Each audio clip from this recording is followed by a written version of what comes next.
안녕하세요. 딥시코더입니다. 오늘 영상에서 말씀드릴 내용은 프론트엔드 개발자들이 어떻게 이력서를 작성을 하면 조금 더 합격률을 높일 수 있는지에 대해서 말씀드리고자 해요. 특히 신입이나 주니어 프론트엔드 개발자들은 이력서를 더 잘 작성을 하셔야 되는데 대부분의 분들이 취업을 하려면 기술 면접이나 코딩 테스트가 가장 중요하다고 생각을 하실 거예요. 그런데 그 이력서를 잘 작성하시는 것이 가장 중요하다고 생각합니다. 왜냐하면 그 이력서를 잘 작성해서 합격을 해야 그다음에 있는 코딩 테스트나 기술 면접을 볼 수 있기 때문이에요. 그래서 이 합격하는 이력서를 작성하기 위해서는 직무 적합성을 잘 보여줘야 되는데, 이 직무 적합성 평가 근거는 채용 공고에 다 나와 있어요. 채용 공고 안에 자격 요건이나 우대사항, 담당 업무에 나와 있는 내용들을 기준으로 직무 적합성을 판단하게 돼요.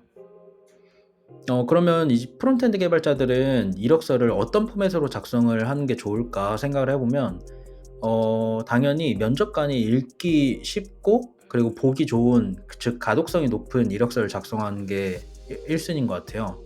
그래서 레이아웃을 깔끔하게 정리를 하는 것이 우선적인 목표인데, 요즘 프론트엔드 개발자들은 주로 노션을 사용을 하더라고요.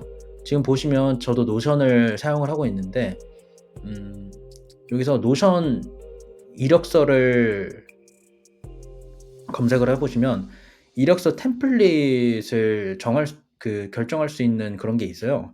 그래서 이 템플릿을 사용을 하면 이 템플릿대로 이제 노션이 작성이 됩니다. 그래서 여기서 여러분들의 내용으로 이제 바꿔치기만 하면 돼요. 정말 깔끔하게 다 잘 나와 있죠. 그래서 노션을 작성하는 것을 저는 추천드리고, 이 노션 이력서 장점은 그 면접관 입장에서 한눈에 보기 편리하고, 요게 표랑 토글 기능도 있거든요. 이 기능을 사용하면 아주 많은 양의 자료도 깔끔하게 정리가 될 수 있어요. 근데 이 노션 이력서에 단점이 있는데, 이 출력이 어려워서 종이로 보기에는 좀 불편하다는 단점이 있고, 노션 사용하는 게 처음이라면 이 포트폴리오 제작하는데 시간이 좀 걸릴 수 있다라는 단점이 있습니다. 네, 그래서 이제 본격적으로 프론트엔드 개발자 이력서를 어떻게 작성을 해야 되는지에 대해서 말씀드리려고 하는데, 스텝이 1부터 한 8개, 9개 이렇게까지 있어요. 그래서 차례차례대로 설명을 해드릴게요. 먼저 제목입니다. 그 이력서 제목은 정말 필수사항은 아닌데 당연히 있는 것이 유리하겠죠? 왜냐하면 그 면접관들한테 이 제목으로 기억에 남게 할 수 있으니까요. 그래서 신입이나 주니어 개발자일수록 이 제목으로 시선을 끄는 용도로 무조건 필수적으로 작성을 하셔야 된다고 저는 생각을 합니다. 제목을 작성하실 때는 직무를 노출하셔서 어떤 프론트엔드 개발자인지 정의를 하시면 좋아요. 예를 들면 딥시 코더, 성능 최적화의 진심인 개발자, 이거 예시여서 정말 그냥 작성을 한 건데 이런 식으로 제목을 작성하시면 좋습니다. 그런데 너무 추상적이거나 당연한 내용의 제목은 역효과를 낼 수 있기에 좀 조심하셔야 돼요. 두 번째로는 직무명이에요. 직무명. 이거는 어느 직무에 지원했는지 상단에 노출을 하시면 되는데, 그냥 단순히 프론트엔드 개발자, 딥시 코더 이렇게 작성을 하시면 돼요. 그 다음에는 인적사항입니다. 인적사항에는 이메일이나 핸드폰 번호, 그리고 블로그가 있다면 블로그 링크, 깃허브 링크, 만약에 저처럼 유튜브 채널이 있다면 유튜브 링크, 이런 거를 다 작성을 하시면 돼요.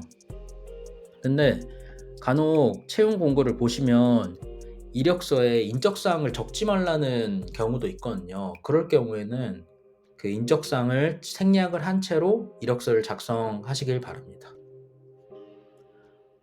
이 블로그 링크랑 깃허브 링크 이런 경우에는 만약에 블로그를 아주 열심히 작성을 하시거나 아니면 깃허브 잔디를 잘 채우신 분들은 정말 유리하게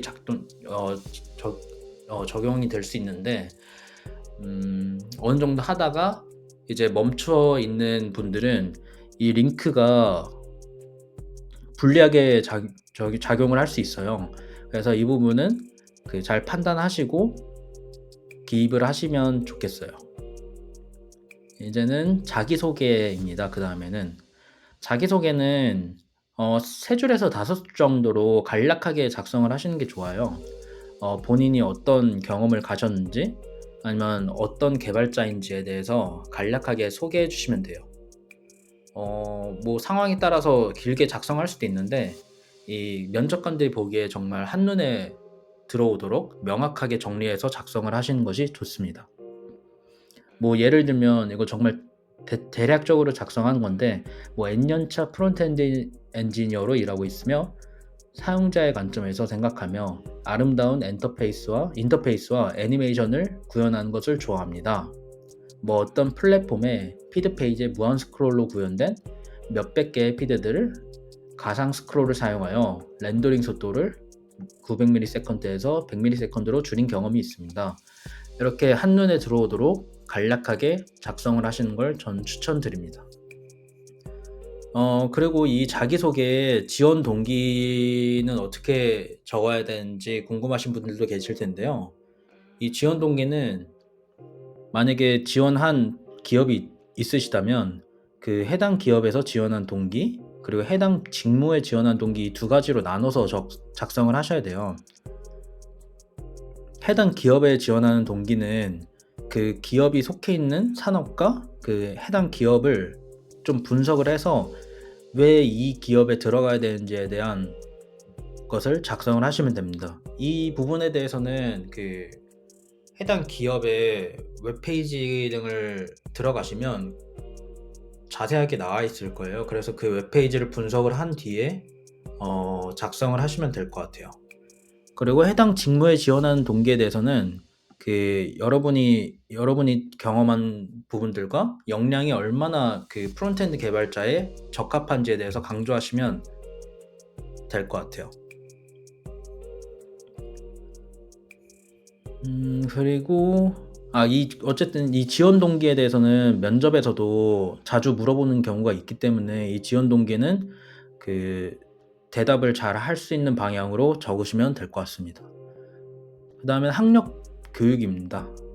이 비전공자일 경우에는 뭐 엄청 불리한 그런 건 아니지만 제일 하단에 위치하는 게 좀 좋을 것 같아요. 그리고 경력은 이 경력이 제일 중요하다고 생각하는데, 경력과 프로젝트가 경력에는 해당 직무랑 관련 없는 내용은 적지 않는 것을 추천드려요. 만약 저처럼 직무를 전환한 분들 중에 제가 과거에 열심히 했던 일에 대한 뭔가 애정이 있어서 그거를 이제 경력에다 적는 경우가 있는데, 그 부분은 어쨌든 기술 개발자와 관련된 경력이 아니어서 해당 부분은 과감하게 생략을 하시는 걸 전 추천드립니다. 그리고 경력을 쓸 때 고려하셔야 될 부분은 해당 프로젝트가 어떤 문제점을 해결하기 위해 진행되었고, 그 프로젝트로 어떤 문제점이 개선이 되었고, 그리고 그 프로젝트에서 어떤 성과를 보였는지, 이거는 구체적인 수치가 있으면 더 좋아요. 그래서 이런 부분을 적어주시면 좋습니다. 그 다음엔 프로젝트인데, 프로젝트는 경력이랑 마찬가지로 해당 지원한 기업에서 사용한 기술, 뭐 지원 기업의 산업군과 관련이 있는 것이 중요해요. 면접관 입장에서 프로젝트 내용 보고 우리가 사용하고 있는 기술 스택을 어느 정도 경험해 봤네, 이런 생각이 든다면 어쨌든 면접장에서 한 번이라도 더 체크하려고 보고 싶은 생각이 들겠죠?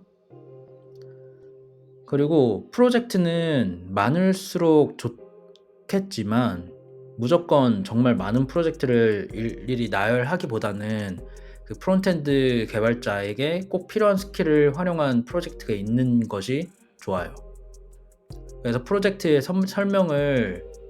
대한 설명을 말할 때도 해당 프로젝트에서 내가 왜 이런 기술을 썼고, 그리고 이 의도한 바와 실제로 달성한 내용이 어떤 것인지 잘 나타나 있으면 좋습니다. 이거는 어떤 모 기업의 그 채용 공고를 스크랩 해온 건데요. 보시면 타입스크립트, 뭐 리액트 리콜, 리액트 쿼리 이런 거를 사용을 한대요. 이런 걸 사용을 하고 자격 요건에는 뭐 HTML, CSS, 자바스크립트 이해가 깊은 분, UI, UX, 그리고 우대사항에 리액트 프레임워크 사용하신 분 있는 분, 뭐 이런 게 있죠. 그래서 이 기업을 예시로 들자면 이 타입스크립트나 리액트를 써봤다고 하면 이거를 왜 써봤는가, 그리고 만약에 이 리코일이나 리액트 쿼리는 지금 실제 이 회사에서 쓰고 있는 기술인데, 스택인데 자격 요건이랑 우대사항은 없더라도 본인이 이 기술 스택을 사용을 하고 있다면 이 기술 스택에 대해서도 적는 것을 추천드립니다. 그리고 프로젝트는 개인 프로젝트보다는 팀 프로젝트가 있는 것이 좋아요. 왜냐하면 개발자는 뭐 혼자 1인 사업으로 일할 수도 있지만 대부분의 사람들은 어떤 특정한 회사의 사원으로 일을 할 거잖아요. 그래서 많은 사람들과 협업을 하기 때문에 이 팀 프로젝트가 있는 것이 좋습니다. 왜냐하면 그 면접에서 물어볼 때도 협업에서 일어났던 문제에 대해서 어떻게 해결을 했냐, 그런 부분에 대해서 물어볼 수도 있기 때문이에요. 그리고 이제 직무 관련 활동에 대해서 작성을 해주셔야 되는데, 이 부분은 뭐 대회 수상 경력, 공모전, 뭐 동아리, 뭐 스터디 활동이 있으면 그 부분을 적어주시면 좋을 것 같습니다. 마지막으로 스킬이 있는데 이 스킬은 마지막에 안 적어주셔도 되고, 이 스킬이 직무 적합성을 강조할 수 있다면 더 상단에 위치해도 상관없을 것 같습니다. 많은 분들이 만약에 자바스크립트, 타입스크립트를 했다. 근데 자바스크립트, 타입스크립트는 많이 써봤으니까 상, 그리고 뭐 노드.js는 거의 안 써봤으니까 하, 이렇게 작성을 하시는 분들이 많은데, 그렇게 상중하를 매기는 게 어쨌든 본인 스스로 판단한 거잖아요. 그러면 그 내용이 신뢰도가 높지는 않을 거예요. 그래서 상중하를 매겨서 단순히 할 수 있는 기술들을 나열하기보다는 예를 들면 리액트의 뭐 유즈 콜백, 유즈 메모 등을 사용하여 렌더링을 최소화했다와 같이 구체적인 내용을 함께 전달하는 것이 좋습니다. 그리고 만약에 여러분들이 프론트엔드 말고 백엔드도 어느 정도 할 수 있다고 하시면 분야별로 기술을 나눠서 작성을 하시면 좋아요. 프론트엔드는 JS, TS, React, Next.js 이렇게, 백엔드는 Node.js 이렇게, 이런 방식으로 나눠서 작성을 하시면 좋을 것 같습니다. 그래서 이렇게 이력서의 구성 요소에 대해서 설명드리고 어떻게 작성을 해야 되는지 말씀드렸는데, 이력서를 조금 더 잘 쓰시려면 이력서 예시들을 잘 많이 보셔야 돼요. 잘 쓴 예시들을. 그래서 예를 들면 이 토스 프론트엔드 개발자 한지엽이라는 분이 쓰신 이력서들이 있는데, 보시면 뭐 이런 식으로 써져 있죠. 이런 식으로 써져 있는데, 이런 거를 잘 참고하시면서 어떻게 해야지 좀 더 괜찮은 이력서를 쓸 수 있는지 고민을 해보시고 여러 번 수정을 해보시고 그러시면 좀 더 괜찮은 이력서가 나올 거라고 생각이 듭니다. 그리고 주니어나 신입 개발자가 알아야 될 꿀팁이라고 하면, 정말로 가고 싶은 회사가 있다면 그 회사에 맞게 이력서를 수정을 하시는 걸 정말 추천드립니다. 대부분의 분들이 그냥 한번 이력서를 작성하면 그 이력서를 가지고 그 모든 회사에 지원을 하는 경우가 많아요. 그런데 정말 진짜로 가고 싶은 회사가 있다면 그 회사 버전을 수정하는 것이 그 합격률을 높이는데 좀 더 큰 도움이 될 거예요. 네, 오늘 영상은 여기까지 하려고 하고요. 다음 영상에서는 좀 더 유익하고 재밌는 영상으로 찾아오겠습니다. 감사합니다.